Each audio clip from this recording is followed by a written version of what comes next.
పాలవెల్లిలో పంచహస్తుడు. సమస్త గణాలకు అధిపతి గణపతి, సమస్త దేవతలకు ప్రతీక పాలవెల్లి. పాలవెల్లిలో పార్వతీ తనయుడు. వినాయక చవితి ప్రకృతి ఆరాధన. ప్రకృతిలో సృష్టి స్థితి లయలనే 3 స్థితులు. ఈ అనంత విశ్వంలో భూమి అణువంత. మట్టి విగ్రహం భూమి ప్రతీక. జీవాన్ని స్థితిని సూచించేది పత్రి. పైన ఆకాశము లయం చిహ్నం. సృష్టి స్థితి లయంల పరిపూర్ణ అంతరార్థాల వినాయక చవితి.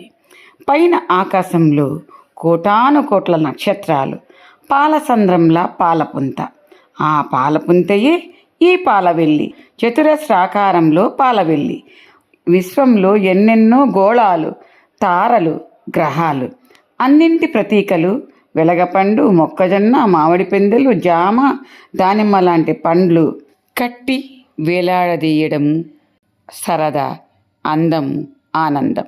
చిలుకలు, రంగురంగుల పువ్వులు, మామిడి ఆకులతో పాలవెల్లిలో అలంకరణలు. షోడశోపచార పూజలో ఓ ఉపచారం ఛత్రం.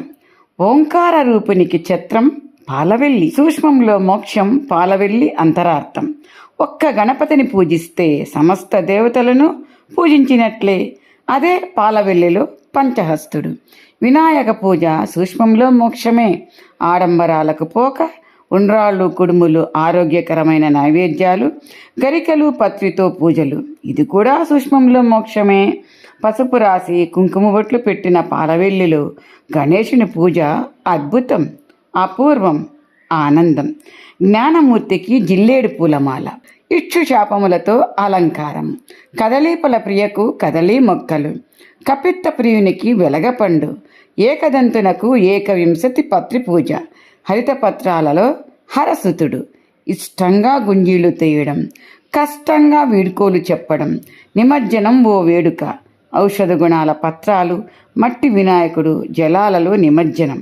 అంతా సర్వహితం. మోదం, ఆమోదం. మోదక ప్రియ నమో నమో. ప్రతి సంవత్సరం వాడుక. నిమజ్జనం ఓ వేడుక. ప్రణవస్వరూప వినాయక. ప్రణామాలు వినాయక.